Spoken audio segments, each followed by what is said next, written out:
can you imagine if you're doing mocks 3 times a day? I mean, the real thing is going to feel like, yeah, whatever, I got this, right? Like if you have so many different feedback and you have so much time being just completely immersed in the preparation process. I had such a great time chatting with today's guest. I have been hoping to get her on the podcast for a couple of years now. We made it happen. I'm Jason Heath. This is Contrabass Conversations, and we were talking with Ivy Wong, who is a member of Switzerland's Orchestre de la Suisse, Romande. And you've actually heard a couple episodes, if you're a longtime listener, from another person who used to be in that orchestra, Jonathan Haskell. So we talk about Jonathan and Ivy meeting Jonathan when she got there, her path through the music world from Hong Kong to New York, the ups and downs of freelancing and auditioning in the United States, how she ended up auditioning for this orchestra in Switzerland. It's a really cool story. Mental practice and so many other things. I am a big Ivy fan. I had such a great time chatting with her. I know you'll enjoy it. Quick shout out to our sponsors, Dorico, Ear Trumpet Labs, and Modacity. More on them later, but let's get into this conversation with Ivy Wong. I was chatting maybe 3, 4, or 5 months ago with Jonathan Haskell, and you were both he was in your orchestra. Did you two overlap at all? Yeah, totally.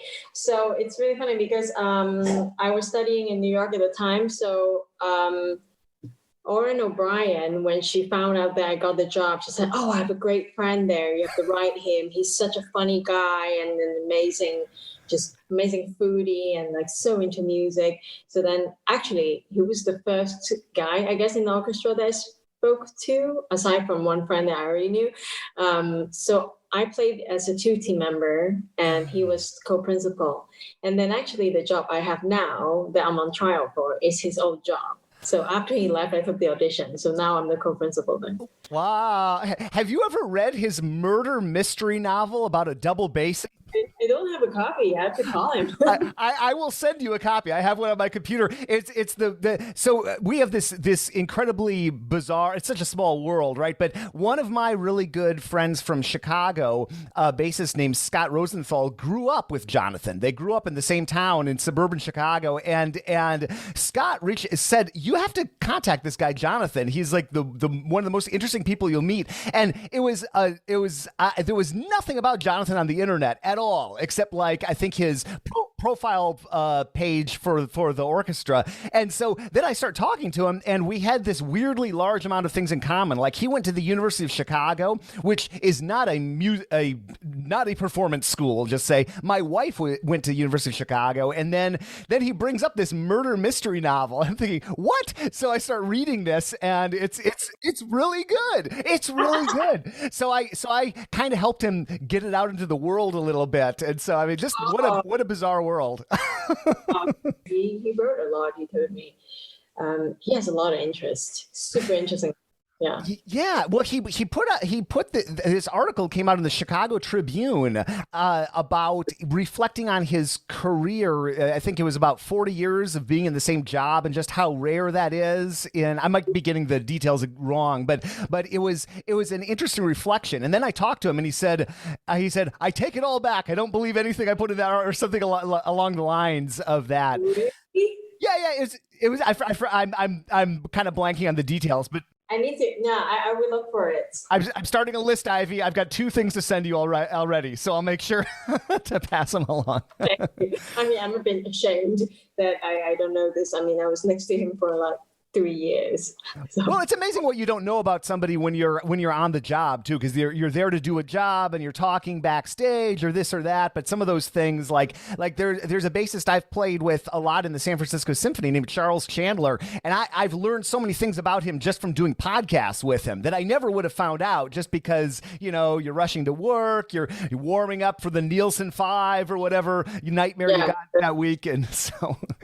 Yeah, I mean, it's amazing what you do. Actually, to find all these people that, like you said, don't exist on the internet, let's say, and then you interview them, and it's super cool to get to know all these different bassists around the world. So for sure, yeah. Well, it's so. How long have you been over in Switzerland now? How many years have you been there? I have been here for 5 years now. Wow. It's a funny story because I was only doing auditions in the States. I could only afford them barely, flying the bass and finding accommodation. I mean, you know the drill. But then I was in the Verbier Festival. So the second year there, right before we started, I saw that there was an audition 2 weeks before the festival. So I thought, man, I mean, they're getting my plane ticket, so I feel like I have to do it. But they were not going to fly my bass. So I borrowed a bass and I did the audition. Wow! Congratulations, anyway, but especially on a borrowed bass. That's awesome. Yeah, it's. I think it really took a lot of pressure off of me, like the circumstances, because I was also touring in China doing a modern opera, so I was playing on these crazy cardboard instruments. I could not practice, so I had to do a lot of mental practicing, and then I guess I didn't know what to expect. Also, it's my first audition in Europe, so I'm like, oh, whatever.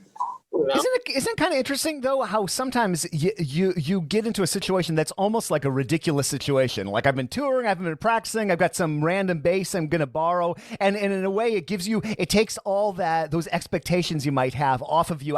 There's so many people I've talked to who've won auditions like that. It's like, oh, they just had a kid. Who is it? I'm blanking.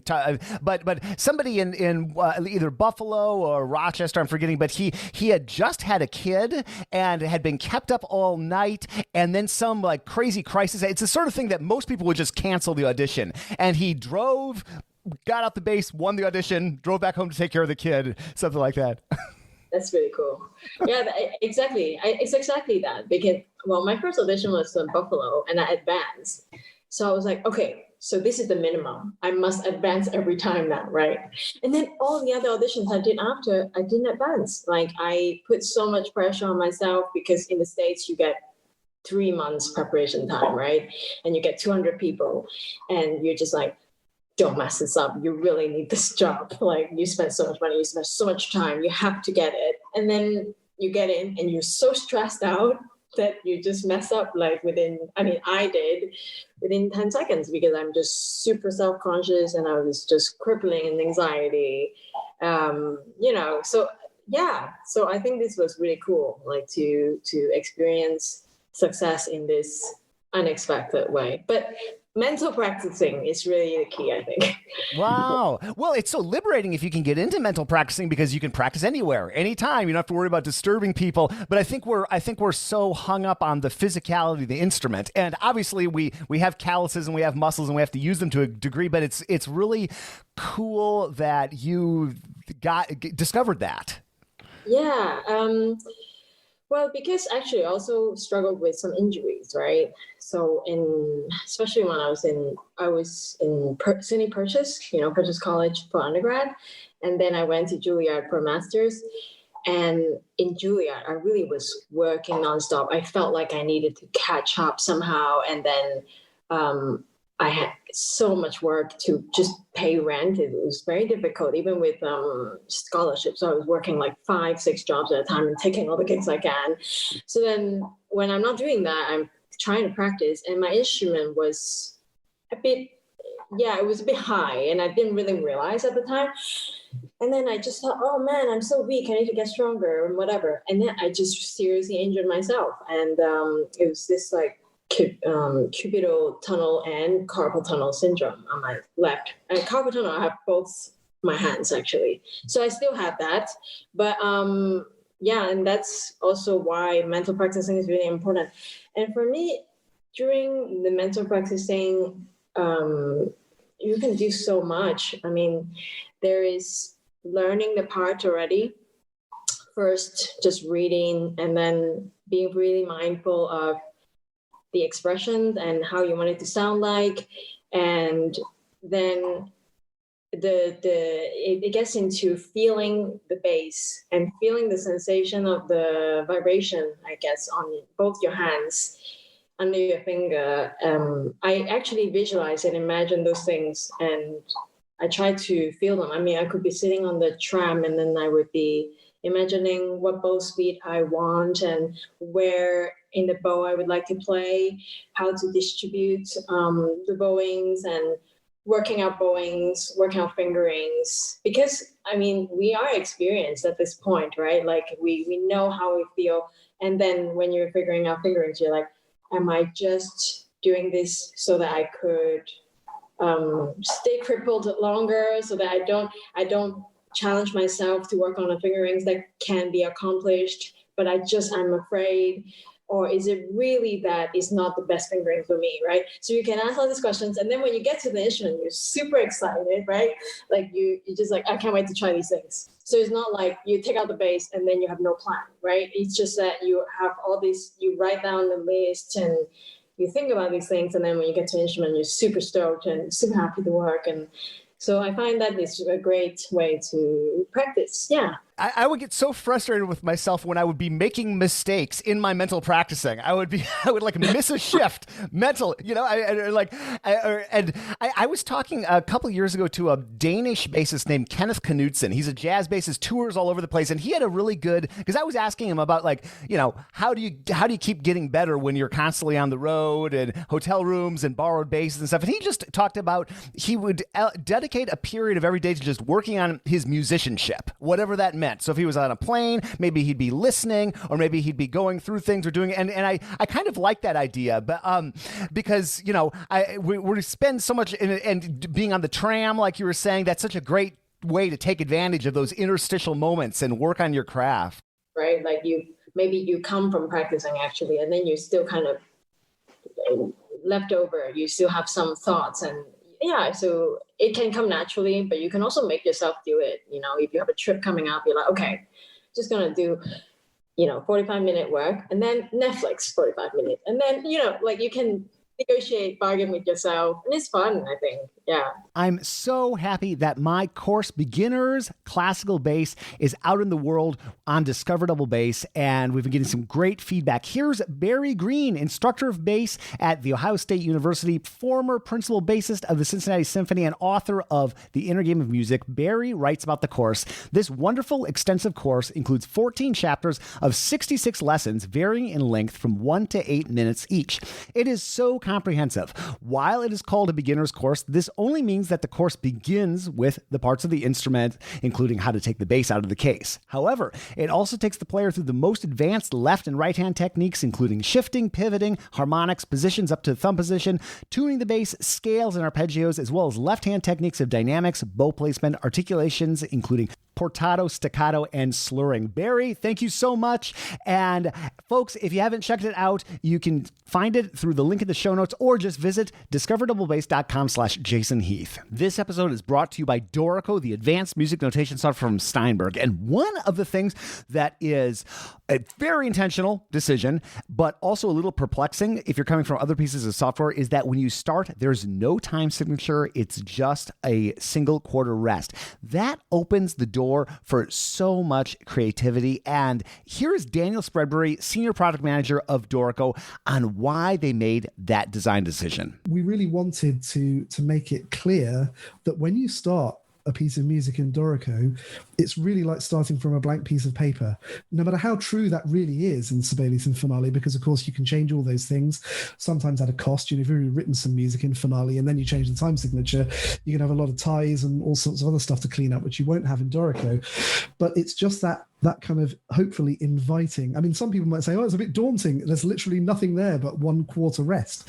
I've got to decide everything.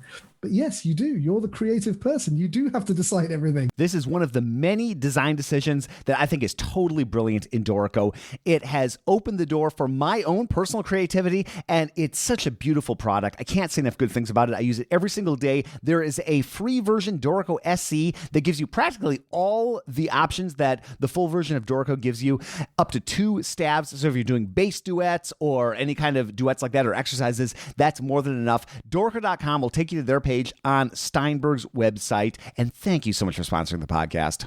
How organized? So it's, when I do that sort of work, sometimes I just let myself drift and whatever my brain wants to work on. I mean, even to this day, I'll like wake up at 4 a.m. or something and I'm like fingering a passage in my mind and I just leave my eyes closed and let myself do that. But are you, I have had times in my life when I sit down and I say, all right, Jason, we're going to think about the right hand and Mozart 40 and we're going to just do that. Are you, or how organized are you with that mental practice that you do? Yeah, I mean, I feel like you're really organized. I mean, to be juggling all these things, you must be the most organized person in the world.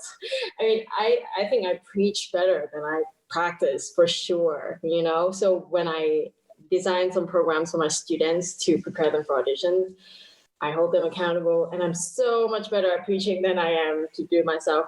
But I mean, because I cannot practice for very long hours, I do try to, so there's the long-term planning, right? Let's say if I'm preparing myself for an audition, so I just quickly share the steps. First would be to figure out the rep and how well I know them. So like 40, Beethoven 5, Helen 11, these things we already maybe know quite well if we already did a few auditions. So then I scale them from 1 to 10, how well I know them.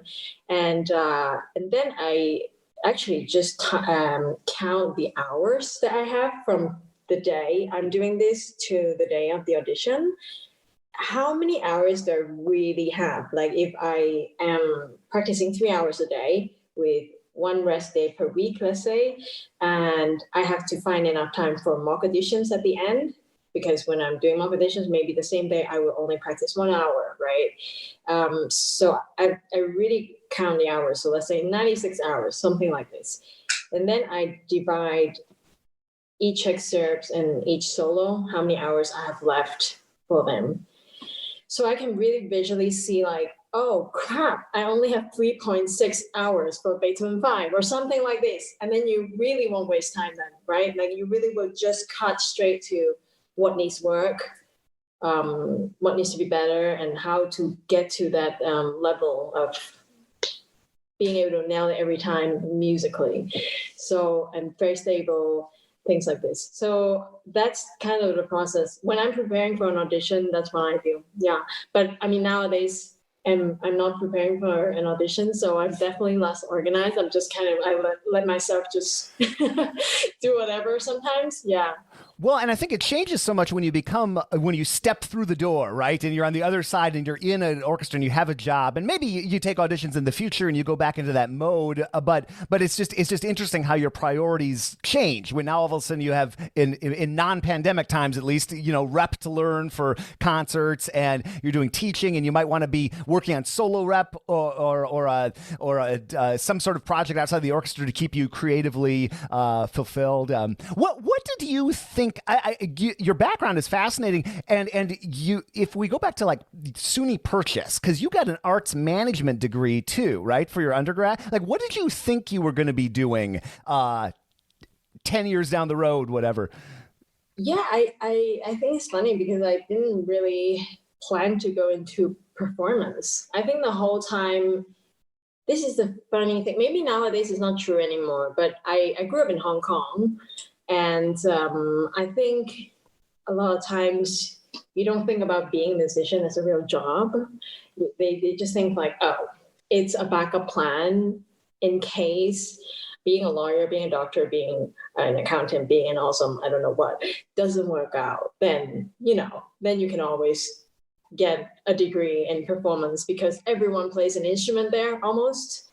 So, but for me, I was always interested in kind of organizing events or an organization. So I thought, okay, maybe I want to do something with, business management. I went to SUNY Purchase because I have a friend from Hong Kong there who was like, hey, we have a new program. So you can do both management, but dedicated to nonprofit and performance. But they wouldn't take me. Actually, I cannot play the piano anymore, but I got into the school with piano and bass. But I was like, I'm already 18. If I want to become some awesome soloist, it's a bit late for that. And I love to play the piano, but I don't see myself at all as a soloist. I like to play chamber. I like to accompany people, actually. I like to accompany bassists because I can play really soft. That's what they need, right?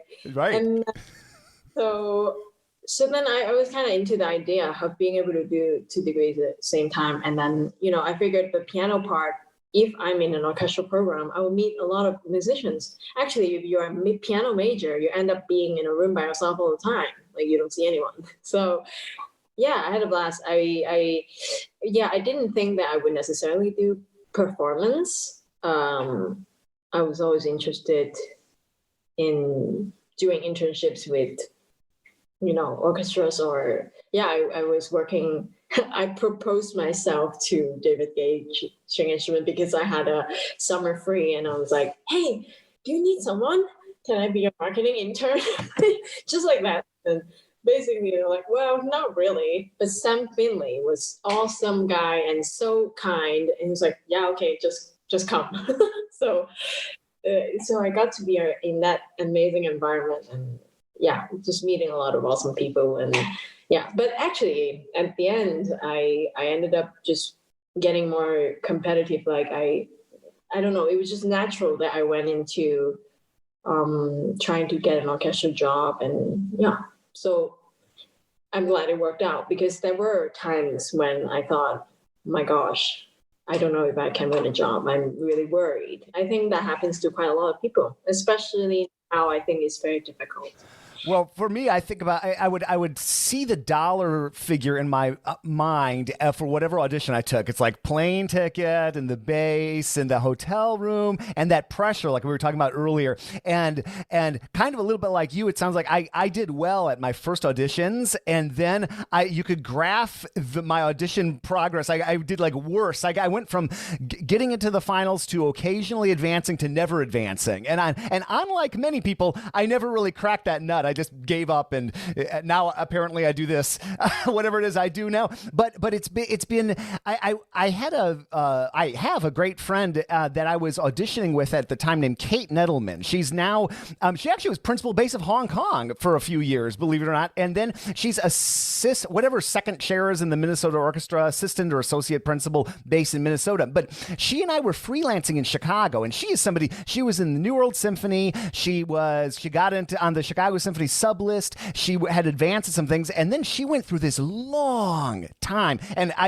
Kate she's said this publicly on the podcast, so I know it's cool to say, but she went through like a bunch of years of just not getting out of the preliminaries. And I was like, that almost made me more discouraged, because she was such a rock star, and it was making me think, see, there's just no way anybody's ever going to advance. It's done. We're toast. But here she is. She's gone on. So people do get out of that funk. It sounds like maybe.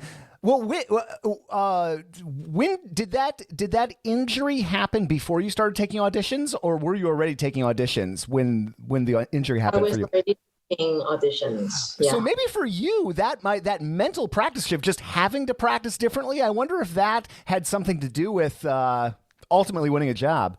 Well, yeah, I mean, I didn't really do it as much as I didn't really do it like until the Orchestre Suisse first audition, because I really didn't have a choice there. So actually, for the recent one, for the co-solo one, I also did the same thing, because I was, I think just 3 weeks before that, I was spending like a month in England doing a trial with Philharmonia Orchestra. So I also had to mental practice, but because I had success there, I was like, wow, I'm sticking with this. But no, before I didn't do enough. And I think this is like a really great discovery. There's so much you can do. Yeah. So now I preach it. And I mean, it's not such a thing, such an amazing thing. I didn't invent it. I think all the great musicians do it, surely. Like, there's no way they could be just sitting and able to physically practice 10 hours a day. So I think this is probably one of the keys. I've talked to several people, and I've had several former students that have been really organized, like what you're talking about, with planning out with like, oh, I really only have 3.5 hours when we would actually look at it to work on Beethoven 5. And it's so remarkable for me to hear how it seems like Robin Kesselman, who's principal bass of the Houston Symphony, he was meticulous like that. One of my former students is principal bass of the Chicago, the Lyric Opera, and every audition he took was meticulous like that. And it's so cool to see people I just have such admiration for people that go through some sort of long-term plan like that. Like that requires so much discipline to think that far ahead, and it's like getting into the Olympics or something like that. It was inspired a little bit by Brendan Kane, because I played for him for the audition, and then I was like, hey, how do you get the match? Because I think, talent aside, you do need to be super hardworking to get to where he's at. And he is super hardworking. He's very hardcore in many sense, in my opinion. and when he told me how he got there, he told me about this, I think, 8-week program that he did. And he was in Vancouver at the time. And he said that he just, at some point, he was doing like 2-3 mocks a day. He would literally just pay for all the colleagues that would listen to him. And just, yeah. So then, can you imagine if you're doing mocks 3 times a day? The real thing is going to feel like, yeah, whatever, I got this, right? Like if you have so many different feedback and you have so much time being just completely immersed in the preparation process, you will get there. I think it's just about, finding a way to work that works for you, and like just pushing kind of to the limit of almost burnout, but don't get there, because it has to... if you want the work to pay off, I guess it does have to be kind of intense, unless, you're super talented and you can just do it, which I don't think I am. So, and to be fair, I think also auditioning for orchestras is quite a specific thing. Like, it's not the most comfortable thing to jump from excerpt to excerpt and to kind of shift gears so quickly, Like, you could be pounding something crazy. Let's say you play Battle Scene from Hellenleben, and then suddenly you have to start Concerto for Orchestra by Bartók. And, you have to practice that. That's really specific. And, to get in the mood, to kind of give the music to the audience. Yeah, I think as jury members, they really want to hear music. So that's what makes someone stand out. It's like, aside from all the, wow, they nailed it, they are perfect, blah, blah, blah. If you make music, you will make their day and you will stand out. I think that's also important to remember. This episode is brought to you by Ear Trumpet Labs. These are hand-built microphones out of Portland, Oregon, and they make an excellent mic for upright bass called Nadine. Barry Green got to try out this mic at our 2020 online bass summit, where Ear Trumpet Labs was a sponsor, and he was singing its praises all weekend long. It's an instrument-mounted condenser mic with an incredibly clear, natural sound and great feedback rejection. It's durable and works with in-ears, monitors, you name it. Not to mention, Christian McBride, Barry Bales, and Missy Raines are all Nadine users. Whether it's classical, jazz, Americana, or bluegrass, this mic seriously delivers, and they're offering a free t-shirt, especially to Contrabass Conversations listeners, with a purchase of a mic. Just visit www.eartrumpetlabs.com/contrabass to claim yours and check out Nadine. Every day when I sit down to practice, I get up my phone and I boot up Modacity, which is my practicing companion, and I have a specific routine I go through, and here is Modacity founder and CEO Mark Gelfo on what he does each day with Modacity. What I do when I load Modacity every day is, if I don't have a playlist constructed already, what I do is I go in and I think, how long do I have to practice right now? Okay, I've got 40 minutes. Cool, I'm going to do 5 minutes on meditation, get my body state right. I'm going to do scales for 5 minutes, and I'm going to visualize, and I'm going to do this piece that I'm working on. You just set it up, see the budget, and follow the budget effortlessly by delegating that to the phone. Letting my phone do all those logging details has been so great for my practicing. I can't recommend this app highly enough. Love it, love it, love it. Learn more at modacity.co, and we have a special offer if you go to our site for lifetime access to this app. It's so cool. Thank you so much for sponsoring the podcast, Modacity. I remember having a conversation with Jeff Turner, who is now teaching at Indiana University, but he was principal bass of Pittsburgh for years and years. And he was the head of the audition committee for Pittsburgh for years and years. And he said, just in his experience listening to all these instrumentalists, probably, hundreds, thousands of people auditioned, the people that won the jobs, he saw a high correlation between winning the job and also kind of just being more, this is a hard thing to describe, but people who won the positions oftentimes had just played a recital, or they had just done some chamber music project, or they had done something really musical outside of just preparing for the audition, which I thought was really interesting. And it's what you're talking about is so true. Like, what a musically weird thing to do, from playing this little bit of a battle scene where you're in this huge orchestra to playing like, Bach or something. Not that that's necessarily the order, but it's like you're playing a recital of the most bizarre musical snippets imaginable, and it's such a just a strange position to be put in. But you're so right. People want to hear music, right? That's what they want to hear behind that screen. So the whole being behind the screen, walking on carpet, and having the piano sitting there being like, that stuff. Yeah, it's kind of weird. So yeah, definitely like Brandon Kane was doing, we should all do a lot of mocks and not just think that it will work out. So, because we do learn a lot, even if the person who is listening to you in the mock are not giving you comments, if you record yourself, you're going to find a ton of stuff. So it's, I do plan to stay competitive. I think it's kind of fun to do auditions sometimes. So, and also if you're teaching, it could be kind of nice to do auditions. Yeah, I remember my teacher in the Chicago Symphony, Michael Hovnanian, he took an audition for the LA Phil when I was studying with him, and didn't get the job. But I thought it was so Michael. I mean, he said that he doesn't mind me saying this either. But I thought that was so interesting as a student. I thought, how cool is that this person that I look up to, that's working so hard, he was talking through how the audition went. He's like, oh yeah, that Mozart didn't go very well, and this and that. And I thought that makes you so relatable, and it probably makes you a much better teacher too, because you get you sort of. Relatively, you haven't been on, you're still on the audition trail or close to it, but you're in an orchestra for 10 years, 20 years, times change, things change. And so being able to relate and plug in like that, I think that could be really cool for students. Yeah, totally. Actually, my main teacher is Tim Cobb, and another person that's very important for me is Lee Mesh.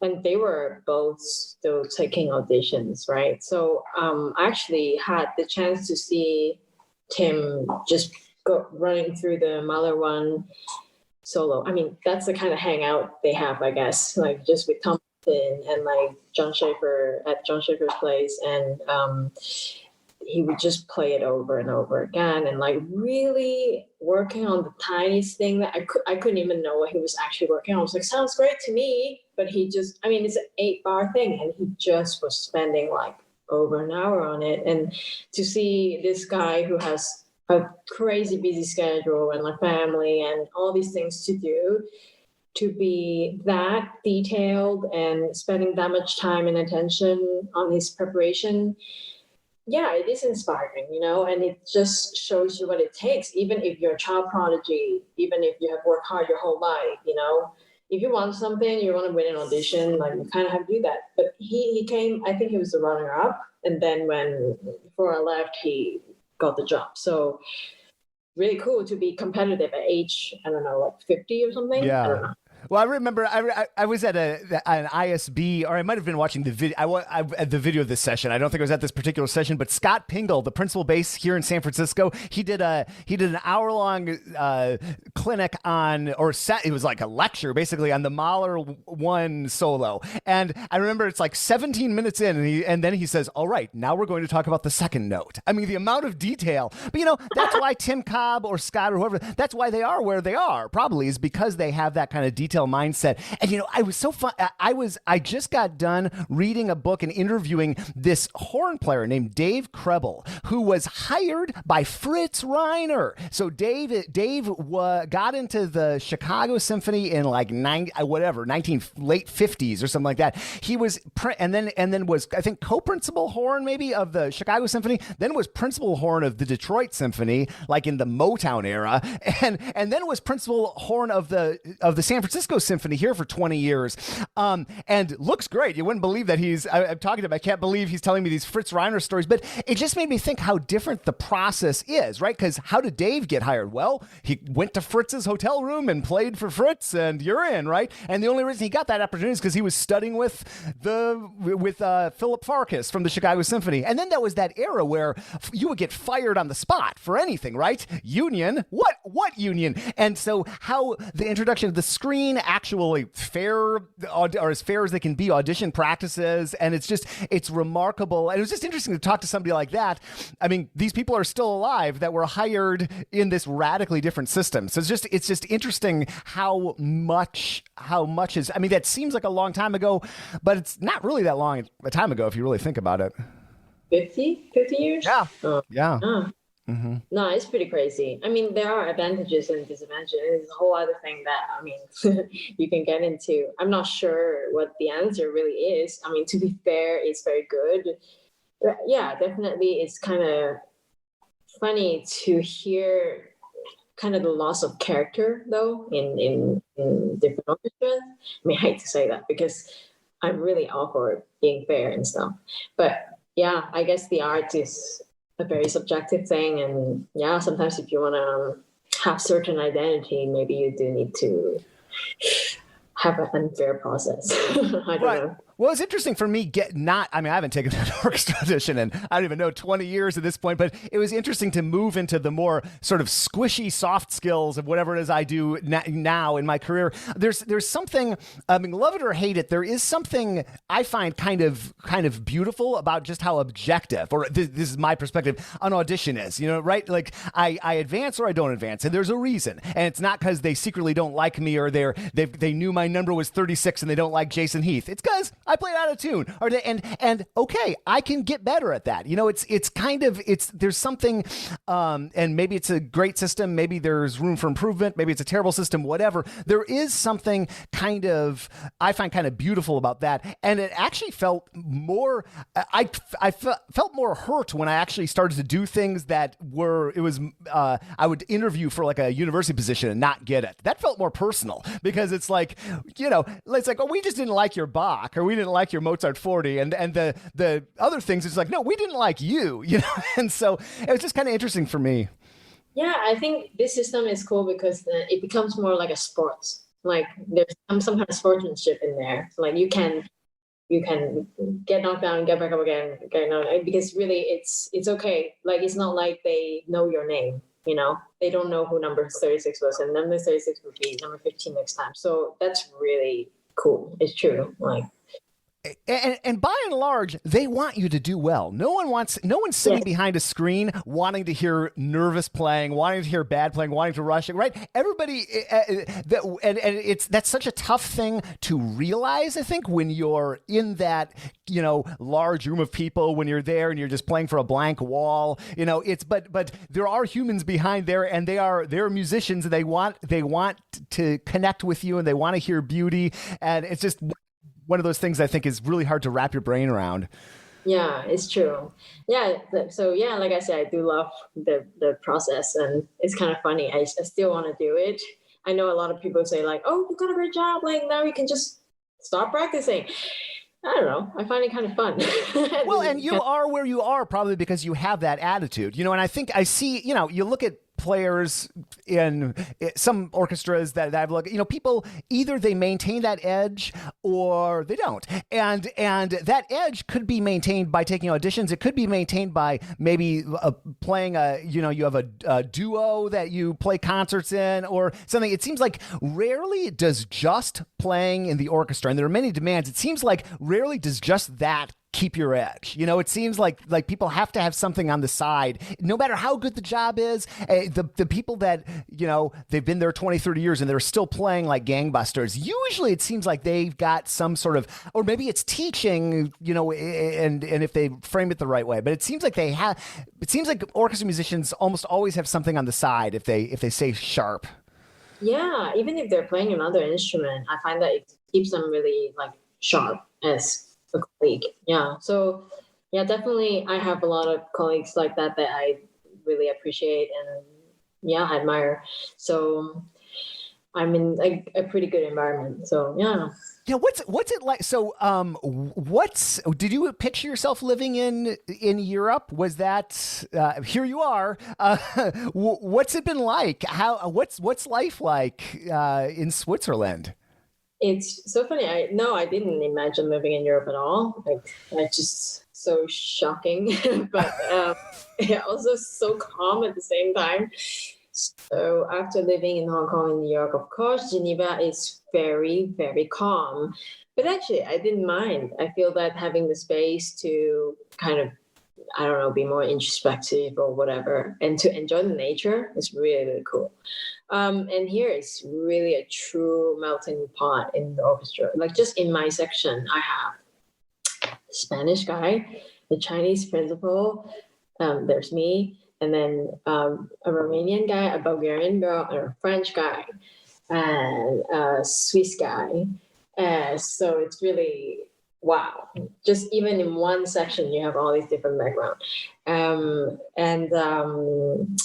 Yeah, I mean, I have to say, when I first got here, everyone, they're very warm. Actually, I know that when people think about Swiss people, they think, gosh, like really kind of cold and square and, you know, harsh maybe. Not harsh, but just really particular, which is true in some ways. But my colleagues, I can only speak, have been very kind to me. Like they would just invite you to their homes and have you meet their kids and want to come skiing with us, you know, even if you suck, it's no problem. Like, so yeah, that was really cool the first year. I mean, the French language, though, it's very difficult. You know, but everyone here speaks like 5 languages, right? So that's also kind of, is a beautiful thing. But it's also kind of difficult, makes it kind of difficult to learn French because they all speak English really well.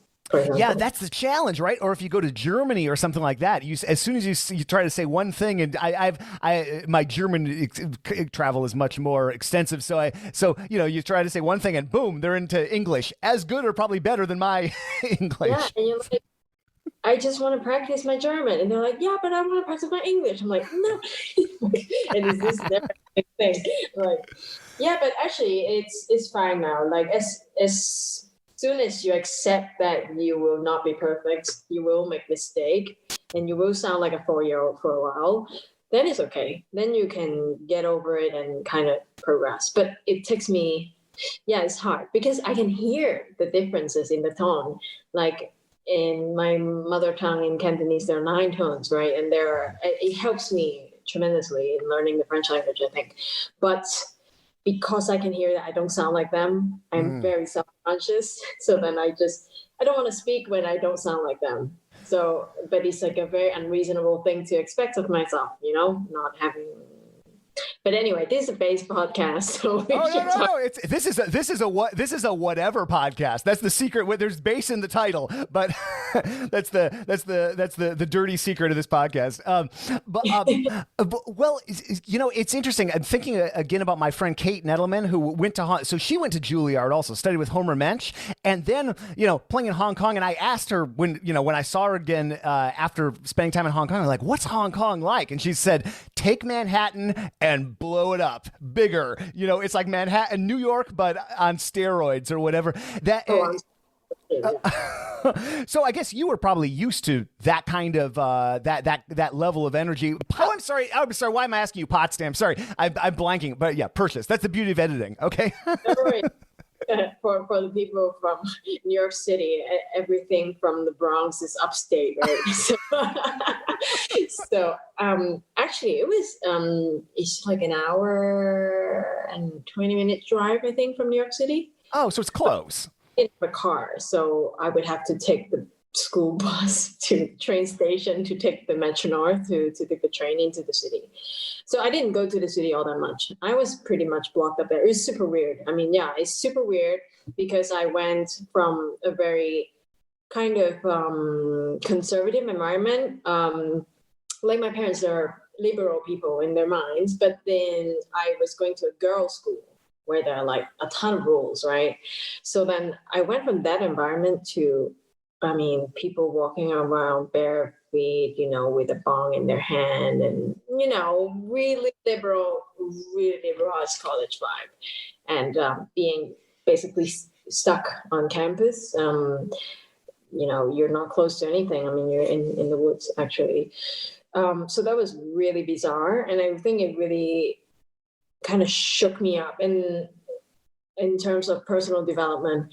But I don't regret it at all. I mean, I think it was really good for me to be just thrown into a completely polar opposite environment. Yeah, that makes me kind of, I guess, resilient to changes and things like this. No, that was really something. Yes, I couldn't really speak English. I mean, I did learn English, but then, yeah, the spoken English is very different from what you learn in school. So yeah, I was like literally shaking in like creative writing class. If I have to speak, I'm just like absolutely horrified.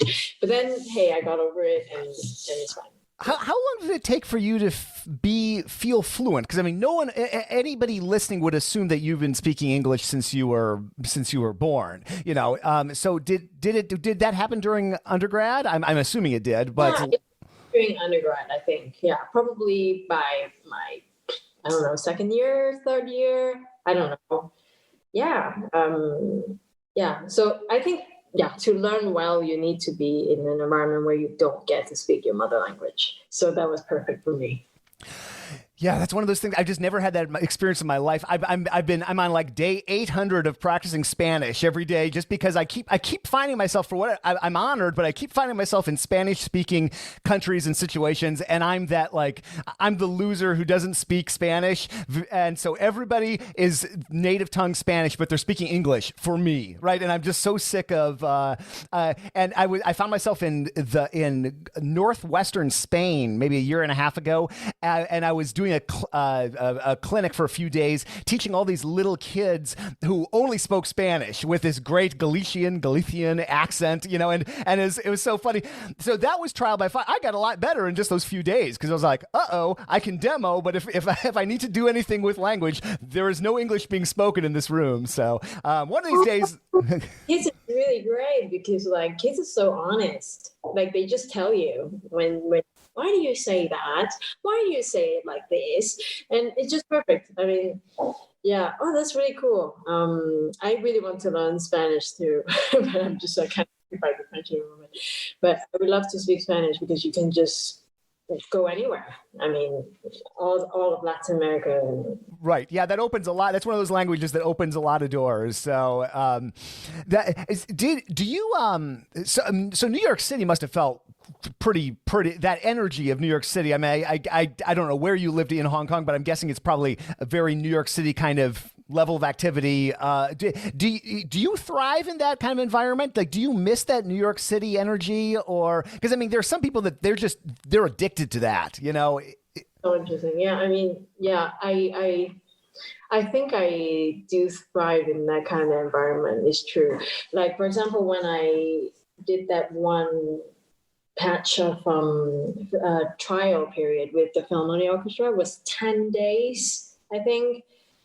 And there were 5 different programs and we had to go to different towns and stuff. And I was like, wow, this is awesome. I love this.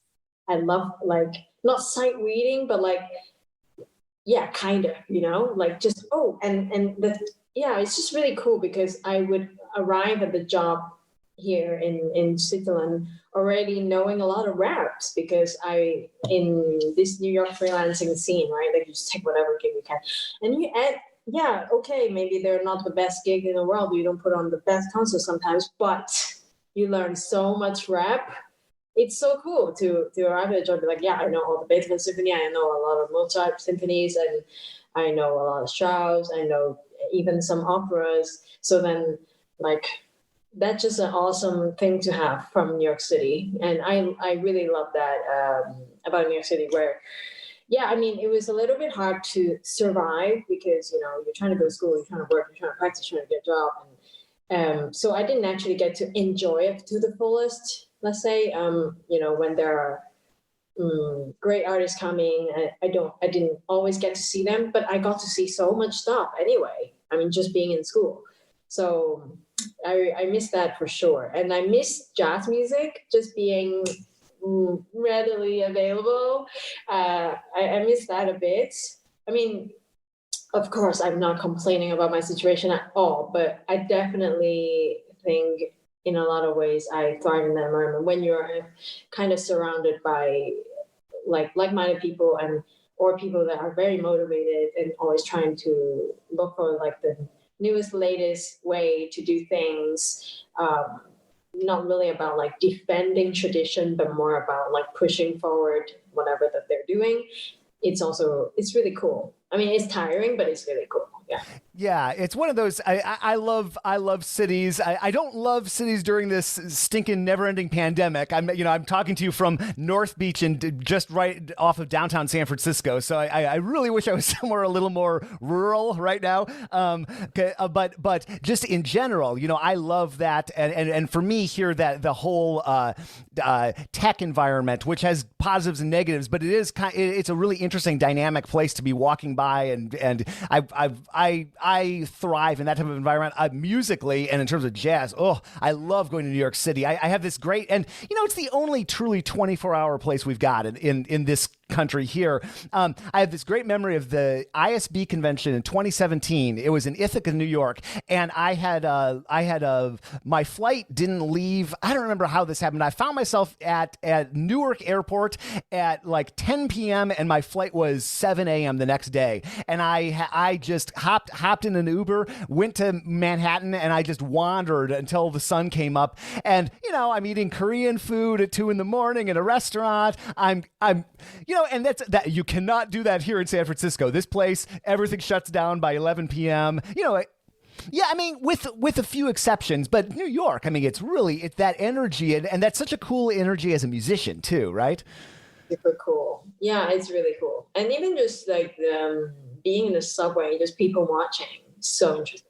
Well, but you know, I get out of that environment, you know, like this environment. I think this is me, like living in these big cities, and I was in downtown Chicago for a long time too. So I've just spent my adult life in big cities. But then, you know, I'm from a much smaller place. If I do get out in the country, I think, oh, maybe this is me. So for me, I think I would miss this energy, but I don't know that I necessarily need it. Maybe a couple weeks a year would be fine. Yeah, I was having this conversation with a friend also. It's like, I feel so confused because I enjoy both. I think there's no answer, because like when I was in New York City, I also felt really burnt out in a lot of ways. I loved it, but I just was having a hard time, maybe even just like making ends meet or like making it work almost.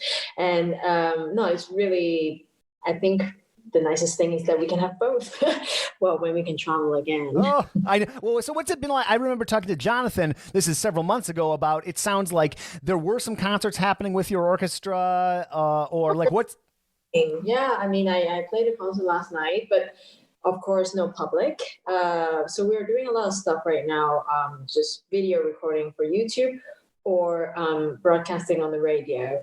But last night we had like a pretty good energy. I think my colleagues are also kind of getting into the groove now, because we are like, okay, you know, we're very lucky to be working, so let's not be bummed about the lack of public. Let's just get used to this, actually. So it was really cute. I had a few colleagues that actually dressed up in black to come to work, even though we were just doing a radio recording, and like a beautiful dress, and you know, so just kind of to like keep the energy up, because hey, we're going to be applauding ourselves for a while, I think. So like get used to it. Yeah, it was. Yeah, so we're still working, and we're even still doing opera. I mean, I thought anything with singers would be canceled, but we're still doing it. I think we're learning to live with it here. I know it's very different. Let's say, maybe. Yeah, I don't know how it is, but maybe in some other countries they're more cautious. But we do have all the safety precaution, the distance between the colleagues and the masks, and but we try to make it work. I mean, I feel very, very lucky to still be playing. Yes. Yeah, it seems like a lot of that. That's great to hear. And I was talking to another former student who plays in an orchestra in Germany, and they've been. It seems like the folks I've chatted with in European orchestras have in general been fared better than the folks here in the States. It's funny. Last week I opened up my closet and I looked at my dress shoes and my dress clothes, and I thought, like, wow, I remember you. I haven't worn anything except like athletic wear in almost a year now. So it's funny, but so I'll look forward to actually getting out and doing some concerts too. But it's cool that you're playing. It's how did you? I'm assuming that you all took a break and didn't do any concerts for a period of months. What was it like coming back and actually playing? Because I still haven't played. My bass has not left my condo since March 2020. I remember the last gig I played. It was a bass quartet thing, and it was that weird time where like we didn't know what was happening. We knew there was a virus. Nobody knew what to do. So like I think they sent the audience home, but we still played the concert, and that was the last time my bass is like. So what was it like to actually play with other people again? Yeah, we did a thing. We're basically like go big or go home, right? So actually, I think my first project coming back with OSR, my orchestra, was to do Beethoven 9. Nice. So we didn't work for like 3 months, I want to say, something like this. Yeah, almost 3 months. And then we decided to put the conductor. So we actually covered the audience. They made it into a platform. The conductor was in the middle, standing where the audience is, and the bass and the cello were on stage, and then the wind spread out everywhere around the hall, and the violas were like all the way in the back of the hall. It was insane. I mean, it exists on YouTube. If you search Beethoven 9 Orchestra Suisse, you'll find it, and it looks really crazy. And of course, there are a lot of challenges in terms of ensemble and balance and whatever. But I think what's remarkable is that like it's really represent the time that we were in, that we had to play like this. So it was really cool. I'm happy that we did that, even though it's totally ridiculous in some ways. Yeah. Well, what a great piece that, a piece of triumph like that to like come out of that and play. And that's very cool. I will look up that video for sure. I want to check that out. Yeah. Oh, thanks, man. That's really cool. Ivy, you're awesome. I'm so glad we got some time to. Whenever travel starts up again, I will certainly. I'm long overdue for a trip to Switzerland. Yeah, I will for sure. And if you ever find yourself in California, let me know. I don't know how much. I still haven't been to San Francisco. I would love to go and just eat all the food there.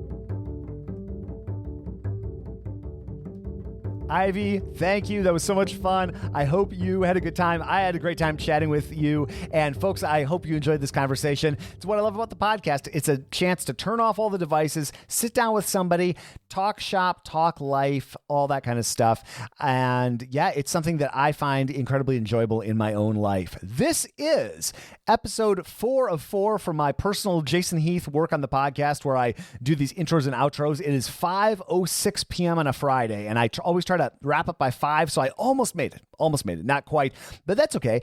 I have had a lot more on my plate these days. I took a larger job with Eastman Music Company, who I've been working with for the last couple of years. At some point, I will talk more about what I'm doing there. I'm really excited, and I've been working with them in some capacity for the last 3 years, 4 years, something like that, but the job has continued to evolve, and I have a lot of cool things, irons in the fire in terms of that. I don't really talk about it that much on the podcast, though I'm proud of what I do, and I really love working with the company.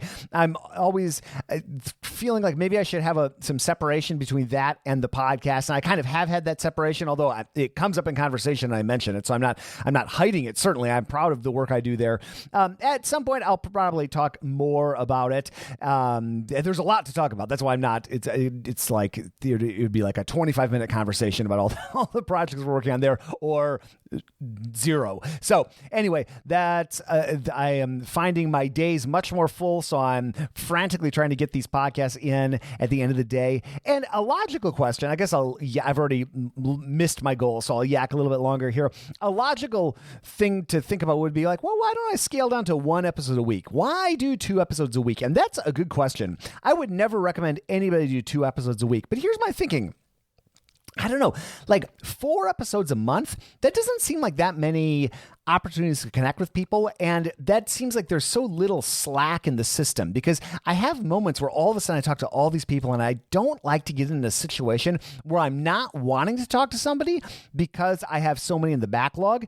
Also, it's sort of lame. I mean, just for me, everybody has their own different way, but to talk to somebody and then wait like 6 months for it to come out. It's like you want to get it out relatively soon. It's at least a month before I get these out when I talk to people, just because of the way I have this set up. I have to have some in the can. Otherwise, something happens and then I miss episodes. So I've thought about dialing back, but the thing is, I don't know, I'm sort of used to this Monday, Thursday schedule, and I could always do one and do a classic episode, or I could do one and do a really short little thing or whatever. So I think I'm going to keep it rocking with the 2 episodes. Been doing that basically since restarting the podcast. Now that I think about it, back in the day, this podcast has really been 2 podcasts. There was the OG podcast, which was the 2007 through 2000 whatever, kind of petered out in 2010, I think. Then 2015, I restarted and decided to take it seriously and try to get better at it. And I've been doing, I think I was even trying 3 episodes a week for a while, but I've been doing 2 a week. I don't really talk about my schedule because nobody cares, but it has been a Monday and Thursday schedule for the last few years, if you haven't noticed, by the way. And so I think I'm going to keep that going. Even though I am getting busy, I do have the wonderful team that puts these together with me. So it's been a little bit of a struggle. Not struggle. It's been more on my plate than I'm used to.